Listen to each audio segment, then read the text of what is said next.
Good morning, YouTube. Today we'll be restoring these rusty clippers. We'll be trying to restore them with this drill and wire wheel and maybe a little bit of WD-40.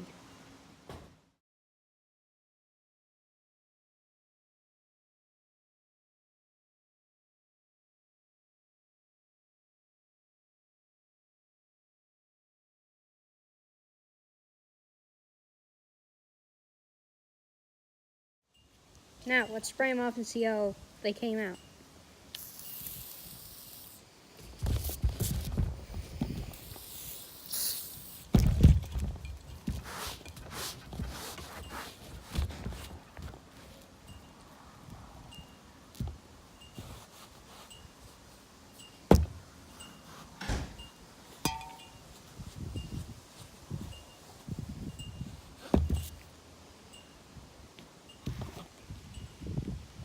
Not too bad.